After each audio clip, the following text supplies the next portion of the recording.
Here and today we're gonna talk about the movie called Pathan. 4 सालों के एक लंबे वक्त के बाद कमबैक करने वाले हमारे शाहरुख खान, जिन्होंने आते ही बड़े पर्दे पर आग लगा दी। एक बड़ी मूवी, एक दमदार स्टोरी लाइन और साथ ही तगड़े VFX, जिसका इंतजार हम ऑडियंस को एक लंबे वक्त से था और फाइनली उन सभी चीजों को एक पैकेज में उतार कर ले आई है पठान। और डायलॉग तो आपने सुना ही होगा, पठान आया है तो पटाखे भी साथ लाया है। तो ऐसा ही कुछ माहौल थिएटर्स में भी था। इस बेहतरीन मूवी को मैंने खुद जाकर बड़े पर्दे पर एंजॉय किया। YRF यानी कि यशराज फिल्म्स ने अपना एक नया स्पाई यूनिवर्स क्रिएट किया है। साफ शब्दों में कहूं तो जिस तरीके से MCU यानी कि मार्वल सिनेमैटिक यूनिवर्स जिस तरह शुरू हुआ था, एक एक एवेंजर ने असेंबल होकर एक बड़े दुश्मन के खिलाफ बड़ी जंग लड़ी थी, सेम ऐसा ही यूनिवर्स यानी कि DCEU detective comics extended universe देशों दुनिया से तगड़े दमदार सुपर हीरोज को इकट्ठा करके एक बड़े विलन्स के खिलाफ लड़े। अब इसकी शुरुआत हमारे बॉलीवुड में भी हो चुकी है, जिसकी शुरुआत हुई थी टाइगर अभी जिंदा है 2017 से, जिसके बाद आई वॉर जो कि रिलीज हुई थी 2019 में, और अब इसका थर्ड पार्ट यानी कि पठान। इन तीनों मूवीज के ही आपस में लिंक्स जुड़े हैं, यानी कि ये छिपे हुए रो एजेंट्स देशों दुनिया के बड़े खतरों से हिंदुस्तान को बचाते आ रहे हैं। मूवी में सलमान भाई का कैमियो तो जरूर था और वो पर्सनली मैंने एंजॉय भी किया, मगर ऋतिक का वेट कर रहा था, वो नहीं आए। मगर उनकी कमी आशुतोष राणा यानी कि कर्नल सुनील लूथरा ने जरूर पूरी करी। किंग खान जो कि जाने जाते हैं अपने बेहतरीन लुक्स और ऑन टाइम डायलॉग डिलीवरी के लिए, बस जब भी स्क्रीन पर आते हैं छा जाते हैं। और ऐसी ही कुछ बात पठान मूवी में भी थी। और अब जब इतनी ही तारीफ हो चुकी है, so now without wasting any time चलिए आते हैं इस कहानी की मेन स्टोरी लाइन की तरफ। वक्त दिखाया गया है 5 अगस्त 2019 का, जगह है पाकिस्तान। यहाँ के जनरल अपना रूटीन चेकअप करवाने के लिए जब हॉस्पिटल पहुंचे तो डॉक्टर ने बताया कि आपको कैंसर है और आपके पास सिर्फ 3 सालों का वक्त है। उसी वक्त टीवी पर एक न्यूज आ रही थी कि हिंदुस्तान में आर्टिकल 370 को कैंसिल कर दिया गया है। डॉक्टर का कहना था कि ये तो सरासर पागलपन है, जबकि जनरल का कहना था कि अब जंग होगी। हिंदुस्तान ने खुद अपने पैरों पर कुल्हाड़ी मार दी है, जिसके बाद वो कॉल लगाते हैं एक थर्ड पार्टी कॉन्ट्रैक्टर को, जो कि है एक टेररिस्ट ऑर्गेनाइजेशन जिसका नाम है आउटफिट एक्स। ये सिर्फ पैसों के लिए काम करती है, लीडिंग बाय जॉन अब्राहम यानी कि जिम। जनरल का जिम से कहना था कि मुझे हिंदुस्तान का सर्वनाश चाहिए, जिस पर जिम ने रिप्लाई करता है कि आपका काम हो जाएगा मगर थोड़ा वक्त लगेगा। डॉक्टर ने जनरल को ऑलरेडी कह दिया था कि अब आपका लाइफ सर्कल खाली 3 सालों का है, मगर इन 3 सालों में तो जनरल ने हिंदुस्तान को नक्शे से खत्म करने के बारे में ही सोच लिया था। जिसके बाद कहानी यहाँ से आगे बढ़ती है 3 साल आगे और हमें दिखाया जाता है अफ्रीका की एक कंट्री में कई सारे आतंकवादी इलीगल वे में बंदूकें खरीद रहे हैं। वहीं एक शख्स और आया था जिसे एक बड़ी सी मिसाइल खरीदनी थी, जो एक बार किसी देश पर चल जाए तो उसका नक्शे में से नामो निशान मिट जाए। इस मिसाइल की खास बात ये थी कि ये चलने पर रेडार में कभी डिटेक्ट नहीं होती और कुछ ही पलों में जहाँ गिरती है वहाँ की सिविलाइजेशन को खत्म कर देती है। ये जगह पूरी तरीके से अवैध यानी कि इलीगल थी, लेकिन तभी डीलर के पास एक इन्फॉर्मेशन आती है कि उन्हें ढूंढता हुआ कोई यहाँ तक आ पहुंचा है, मगर वह इनका कोई नुकसान नहीं पहुंचा पाएगा क्योंकि इस वक्त उसे एक VIP ट्रीटमेंट मिल रहा है। और फिर दिखाया जाता है VIP ट्रीटमेंट, जहाँ पर एक शख्स को कुर्सी पर बिठाकर बहुत ही बुरी तरीके से उसकी धुलाई पिटाई करी जा रही थी, मगर काफी मुक्के और लात घूसे खा लेने के बावजूद भी वो टस से मस नहीं होता और अपने सिर्फ एक सवाल पर अटका था। और यही धांसू एंट्री होती है none other than King Khan Shahrukh Khan की, बोले तो पठान। डीलर के पास आया शख्स भी उससे पूछने लगता है कि आखिर पठान तुम जिंदा कैसे बचे, तुम्हें तो आज से 2 साल पहले जिम ने मरवा दिया था। लेकिन ये सब तो पठान की एक चाल थी, उसने ऑलरेडी रस्सी से अपने हाथों को खोल लिया था और वहां मौजूद गुंडों को खत्म करके उस बंदे से एक ही सवाल था कि रुबई कहां पर है। अब 4 सालों के बाद इतनी शानदार मूवी आई है तो फाइट एंड एक्शन होना तो लाजमी था। तो यहाँ पर काफी सारी गोलियां चलती है, हेलीकॉप्टर में लगी मशीन गन से पूरी जगह की ऐसी की तैसी कर दी जाती है और यहाँ से हमारे पठान मियाँ उस बंदे को अपने साथ लेकर उड़ जाते हैं। जिसके बाद सीन शिफ्ट होता है न्यू दिल्ली में, जहाँ हमें यहाँ की ऑपरेशन लीड को दिखाया जाता है। नाम तो डिम्पल कपाड़िया है, लेकिन पूरी फिल्म में इन्हें मैम के अलावा और कुछ नहीं कहा गया है। यहाँ तक कि विकिपीडिया और कास्ट भी मैंने चेक करी तो मैम ही नाम लिखा रहा है, तो मैम से काम चला लीजिएगा। इनके सैटेलाइट डिटेक्टर से इन्हें पता चलता है कि इन्हें रुबई मिल गई है फ्रांस के एक रेलवे स्टेशन पे। अब फ्रेंच स्पेशलिस्ट हूँ तो थोड़ी फ्रेंच तो झाड़ूंगा। जिस जगह वो खड़ी थी उस जगह लिखा था सॉर्थ, और इंग्लिश में सॉर्थ का मतलब होता है एग्जिट, यानी कि वो जस्ट रेलवे स्टेशन से क्रॉस हो रही थी और तभी वहां की CCTV फुटेज में उसकी इमेज कैप्चर हो गई। मैम का रुबई से पुराना लेना देना था, इसलिए वो दिल्ली से चार्टर्ड प्लेन में बैठकर रुबई को पकड़ने के लिए निकलती है। वहीं उनके साथ बैठा एजेंट उनसे पूछता है कि क्या रुबई का वास्ता पठान से है, जिन पर वो कहती है कि आखिर तुम पठान के बारे में जानते क्या हो। बड़ी क्यूरियसनेस के साथ वो एजेंट फिर से पूछता है कि मैंने उनके बारे में कई किस्से सुने हैं, जब भी उनका कोई जिक्र होता है हर कोई बस सहम जाता है, उनके बारे में कभी कोई बातचीत नहीं करता। क्या मैं जान सकता हूँ कि आखिर उनके बारे में ऐसी क्या बातें हैं जिसके जबान पर आते ही सभी के लफ्ज थरथरा जाते हैं। और यहाँ से बैक स्टोरी स्टार्ट होती है पठान की। म्यांमार के एक सीक्रेट ऑपरेशन में अकेले पठान ने पूरी फैमिली को अपनी जान पर खेलकर बचाया, मगर इसमें वो बहुत ही ज्यादा इंजर्ड हो गया था, इसलिए उसे दिल्ली की सीक्रेट हॉस्पिटैलिटी में रखा गया था। और जब हमारी डिम्पल जी उनसे मुलाकात करने के लिए गई तो वहां पता चला कि उन्होंने तो अपनी बॉडी को पूरी तरीके से रिकवर कर लिया है और बहुत ही जल्दी अपनी बॉडी को पूरा फिट करके एक नए मिशन की ओर लग चुका है, जिसका नाम था जोकर, यानी कि joint operations and covert research. Pathaan का मानना था कि हमारा हिंदुस्तान आए दिन नए नए खतरों से घिरा रहता है। इसी के साथ हमारे कुछ ऐसे जवान भी हैं जिन्हें की अंडर एस्टिमेट किया गया है। अगर मैं उन सभी की एक टीम बना लूं तो हम सभी सीक्रेटली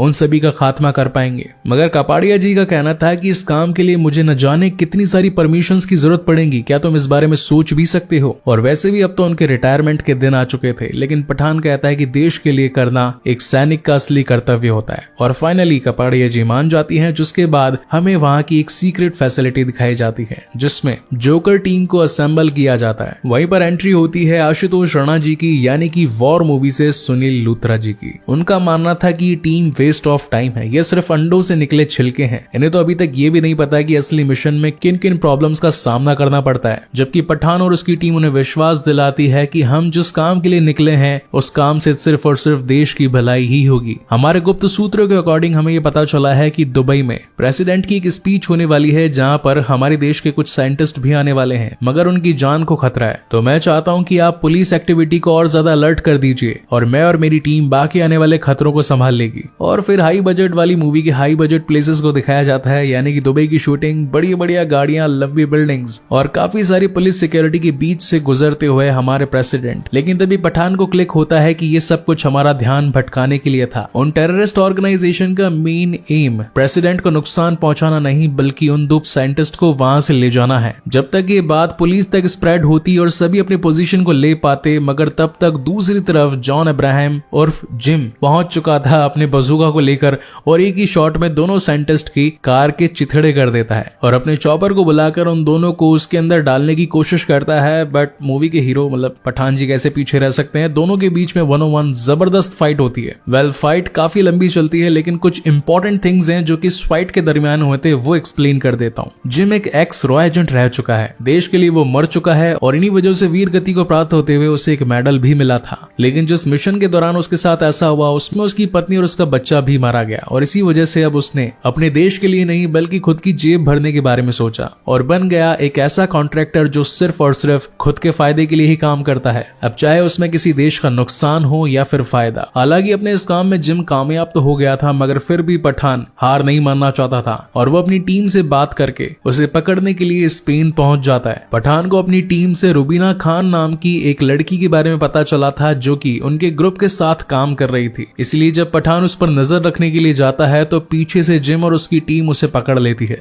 और अब क्योंकि जिम भैया बहुत बड़े बिजनेसमैन है तो खुद का काम धंधा संभालने के लिए अपने दुश्मन को बिना मारे ही हेलीकॉप्टर में बैठकर निकल जाते हैं और पीछे अपनी टीम को कह देते हैं कि काम संभाल लेना, और काम में हो जाती है गड़बड़। यानी कि यहाँ पर रुबीना जी मिल जाती हैं पठान जी के साथ में और कहती हैं कि जिस तरीके से तुम एक सोल्जर हो और यहाँ पर जिम का खात्मा करने के लिए आए हो, वैसे ही मैं भी ISI की एक एजेंट हूँ और पिछले 1 साल से जिम के साथ अंडरकवर एजेंट होकर काम कर रही हूँ। अब इन दोनों का टीम अप तो हो जाता है, लेकिन इनका अगला शिकार था जिम, जो कि पकड़ में कैसे आएगा उस चीज की दोनों प्लानिंग लगाने लगते हैं। तभी इन्हें पता चलता है कि जिम अपनी अगली डिलीवरी 1 हफ्ते बाद लेने वाला है, जिसका नाम है रक्त बीज। ये एक ऐसा केमिकल है जो कि अगर फैल गया आसमान में तो पूरी की पूरी इंसानियत को ही खत्म कर देगा। अब ये रक्त बीज कहीं जिम के हाथ न लग जाए, इसीलिए ये दोनों पहुंचते हैं रशिया। लेकिन यहाँ पहुंचने पर इनके सामने एक सबसे बड़ी चुनौती थी, यहाँ का एक सीक्रेट वॉल्ट। ये इतना ज्यादा मजबूत था कि इसे ना ही बम से तोड़ा फोड़ा जा सकता था, ना ही लेजर से काटा जा सकता था और ना ही इसमें ड्रिल करके अंदर जाया जा सकता था। खोलने का सिर्फ एक ही रास्ता है और वो है इसका ताला और चाबी। जहाँ ये दोनों ही चीजें 2 अलग अलग शख्स के हाथों में थी। अब हमारे पठान भी है स्मार्ट रो एजेंट ऑफ द वर्ल्ड मतलब इंडिया, रशिया के टर्की ऑफिसर के पास भेज देते हैं ये रुबई को, जो कि उसके फिंगरप्रिंट्स उठा ले आती है। वहीं दूसरी कैरन मैडम के घर खुद पहुंच जाते हैं। एक फनी सीन भी था यहाँ पे, कैरन। फिंगरप्रिंट्स के मिल जाने के बाद में इनका अगला टास्क था इन्हीं के ऑफिस से ताले और चाबी को चुराना, जो कि थे शहर के अलग अलग हिस्सों में। और इस चोरी को कंप्लीट करने के लिए ये हेल्प लेते हैं दो शानदार और प्रोफेशनल पायलट्स का। और काफी मेहनत मशक्कत के बाद में फाइनली ये लोग उस चोरी को अंजाम दे देते हैं और उसमें से निकाल ले आते हैं रक्त बीज। लेकिन यहाँ हो जाती है एक गड़बड़, यानी कि रुबई मैडम दे देती है पठान जी को धोखा। और फ्लैशबैक में ये पता चलता है कि खुद जिम उस रक्त बीज को पाना चाहता था, लेकिन उसके लिए पॉसिबल नहीं था और पठान ये काम आसानी से कर सकता था, इसीलिए उसने रुबई को चारा बनाकर उसके पास भेजा। यहाँ सीन शिफ्ट होता है रशिया की जेल में और कपाड़िया जी आकर बताती है कि ये हमारा एजेंट नहीं है, ये पता नहीं कौन है, इसको 2 गोली मार दो और किस्सा यहीं पर खत्म करो। पठान इस बारे में सोचने लगता है कि मैं तो देश के बारे में सोच रहा था, कहीं उस पर कोई खतरा ना आ जाए, उसे रोकने के बारे में सोच रहा था और आज मेरी ही लाइफ की कोई वैल्यू नहीं। जिसके बाद उसे मेन जेल में ट्रांसफर करने के ऑर्डर्स आ जाते हैं। मगर रशिया हिंदुस्तानी या फिर कोई और भी जासूस अपने देश के खिलाफ बर्दाश्त नहीं करना चाहता था, इसलिए ट्रेन में जाते जाते उस पर कई सारे गुंडों के हमले करवा दिए जाते हैं। पठान जी खूब धुलते हैं। फिर आता है एक दमदार कैमियो, बोले तो सलमान भाई। अब 2 बड़े सुपर हीरो हैं तो सुपर फाइट होनी तो बनती है। 15-20 मिनट लंबी CGI वाली फाइट चलती है और यहाँ से हम ऑडियंस को पता चलता है कि ये है टाइगर अभी जिंदा है कि मेन लीड टाइगर, जो कि फाइट को खत्म करने के बाद सबको फोड़ फाड़ देने के बाद में जाते जाते पठान जी से कहकर जाते हैं कि मरना मत, मेरा एक और बड़ा मिशन है, वहां तेरी जरूरत पड़ेगी तो आना जरूर। एक पेन किलर खुद खाते हैं, एक पठान जी को देकर वहां से निकल लेते हैं। कहानी वापस से इंडिया में आती है और यहाँ पर डिम्पल कपाड़िया जी पहुंच चुकी होती है पठान के पास में रुबई का फोटो लेकर और बताती है कि हमने इसे फ्रांस में डिटेक्ट किया है। अब पठान जी को तो ऑलरेडी रुबई पर गुस्सा था, तो वो पहुंच जाते हैं सीधा फ्रांस और वहां पहुंचकर उसे गन पॉइंट कर लेते हैं, जहां पर रुबीना खान का कन्फेशन स्टार्ट होता है। बेसिकली उसके मन में उसकी देशभक्ति जाग चुकी थी। जिम जिस काम के लिए उस रक्त बीज का इस्तेमाल करने वाला था, उससे कई सारे मासूमों की जान जाने वाली थी और ये बात पहले रुबई को नहीं पता थी। और जब उसे बात पता चली तो उसका मन बदल गया और फाइनली उसने पठान के साथ टीम अप कर लिया। इस बीच हमें इन दोनों एजेंट्स की एक बैक स्टोरी भी दिखाई जाती है, जहां पठान बताता है कि आज से कई सालों पहले अफगानिस्तान में एक टेररिस्ट को मारने के लिए उसके मोबाइल में GPS लोकेशन को लॉक कर दिया गया और एक मिसाइल को छोड़ दिया गया। लेकिन बाद में पता चला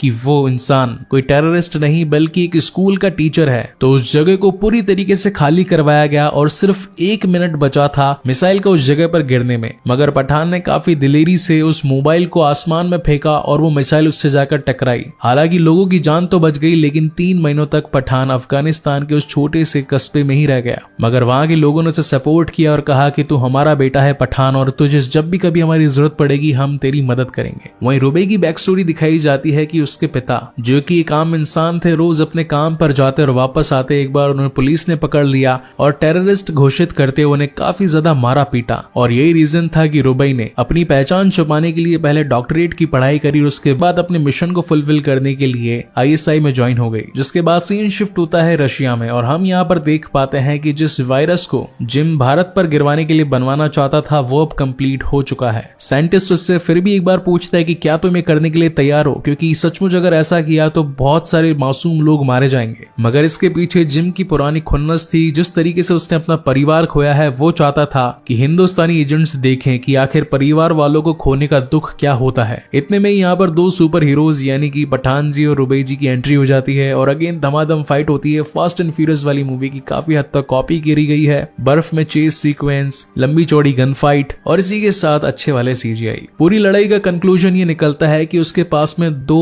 ऑर्ब्स थे। ऑर्ब यानी कि जिसके अंदर वायरस भरा होता है, गोले। एक तो जिम भैया यानी कि जॉन इब्राहिम ले जाते हैं और दूसरे पठान जी के पास में आ जाते हैं। और जब पठान जी लैब में उस ऑर्ब को खुलवा कर ये चेक करवाते हैं कि आखिर वायरस को किस तरीके से डिसलोकेट किया जाए, तो पता चलता है कि उस गोले में तो सिर्फ और सिर्फ पानी भरा था। इतने में ही यहाँ पर जिम भैया का वीडियो कॉल आता है और वो बताता है कि इस ऑर्ब को टोटल 3 लेयर्स में बनाया गया था। नंबर 1 लेयर को क्रैक करते ही नैनो पार्टिकल्स में ये वायरस था, जो कि इस ऑर्ब के खुलते ही वहां के एनवायरनमेंट में फैल गया। नंबर 2 पर एक ओपन एयर वैक्यूम था जो कि इसे दूर तक स्प्रेड करने में मदद करता है, और नंबर 3 पर सिर्फ और सिर्फ पानी था, ताकि जब आप मरो तो इस पानी को पीकर मर जाना। इसी के साथ जिम उस वायरस के फैल जाने के बाद में इंसान के शरीर में होने वाले दर्द को भी मापता है, यानी कि अगर पेन को स्केल किया जाए 0 से लेके 10 तक, तो इस वायरस को अगर शरीर में इंजेक्ट कर दिया जाए तो उस इंसान को स्केल 13 या 14 का पेन होगा। उन सभी साइंटिस्ट में मैम यानी कि डिंपल जी भी शामिल थी, और धीरे धीरे करके उनके सूट्स, उनकी बॉडी पर भी उस वायरस का इफेक्ट होने लगा था। रक्त बीज से निकले इस वायरस का नाम था स्मॉल पॉक्स। हालांकि काफी सालों पहले फैले इस बड़ी सी महामारी ने हजारों करोड़ों लोगों की लाशें बिछा दी थी, मगर अब हर देश के पास में इस स्मॉल पॉक्स का इलाज था। लेकिन जिम भैया इतने बुद्धू थोड़ी नहीं थे। पिछले 2 साल से उन्होंने जिस साइंटिस्ट को इस काम पर लगा रखा था, उसका काम था इस वायरस को म्यूटेट करना। ये वायरस जहां पर भी गिरता सिर्फ 3 घंटों में ही अपने पेशेंट को इन्फेक्ट करके उसकी जान ले लेता। यानी कि अगर ये किसी शहर में गिरा और कोई इंसान अगर उस शहर से 3 घंटे से पहले बाहर नहीं निकल पाया, तो यानी कि वो बीमारी उस पूरे शहर को खत्म कर देगी। और अब क्योंकि इस लैब के इस बड़े से ग्लास कंटेनर में ही ये वायरस अवेलेबल था, तो यहाँ के साइंटिस्ट अपने आप को कुर्बान कर देने के लिए तैयार थे, ताकि ये वायरस और बाकी जगह फैलकर बाकी लोगों को इन्फेक्ट ना करे। और यहाँ से आती है कहानी प्रेजेंट टाइम में, यानी कि जिस शख्स को पठान शुरुआत में हेलीकॉप्टर से लेकर भागा था, उसकी धुलाई पिटाई करी जाती है और पूछा जाता है कि अब बता जिम अपने वायरस और मिसाइल का इस्तेमाल कौन से देश में कौन सी जगह पर करने वाला है। हालांकि बंदे को ये तो नहीं पता था कि वो मिसाइल किस जगह पर गिरने वाली है, मगर उसे ये पता था कि उसे लॉन्च कहां से करने वाले हैं। वो जगह थी अफगानिस्तान। इसीलिए पठान मियां अपनी टीम के साथ पहुंच जाते हैं अफगानिस्तान, बड़ी ही शानदार एंट्री के साथ। बेसिकली इस वक्त लाहौर के कमांडर, जिन्होंने आज से 3 साल पहले हिंदुस्तान को खत्म करने का सौदा किया था, वो आज अपनी डिलीवरी लेने के लिए आए थे इस रक्त बीज वायरस की। लेकिन इस वायरस के कुछ इन्फेक्टेड मरीज अफगानिस्तान के एक छोटे से शहर में मिले, तो जनरल कमांडर गुस्सा हो गए कि तुमने तो कहा था कि ये सिर्फ मुझे मिलेगा, तो आखिर ये कोई और यूज कैसे कर सकता है। तो जिम भैया अपने कुछ सैनिक वहां पर भिजवाते हैं, चेक करवाते हैं कि भाई क्या दिक्कत हो गई, मेरे यूज करने से पहले ये वायरस किसने यूज कर लिया। लेकिन ये सब कुछ पठान की एक चाल थी। ये वो शहर था जिसकी उसने आज से कई सालों पहले मदद करी थी। ये लोग उसके परिवार थे, और इन्हीं सभी बातों का फायदा उठाकर पठान मियां ने उन आने वाले सैनिकों के कपड़े पहनकर खुद ही जिम को पकड़ लिया। अब एक्शन मूवी है तो अगेन धुलाई पिटाई, और इस बार तो दीपिका पादुकोण यानी कि रुबई जी भी कैसे पीछे रह सकती थी, तो केजीएफ के रॉकी बनकर बड़ी वाली मशीन गन को उठाकर धड़ धड़ करके पूरी जगह की ऐसी की तैसी कर देती है।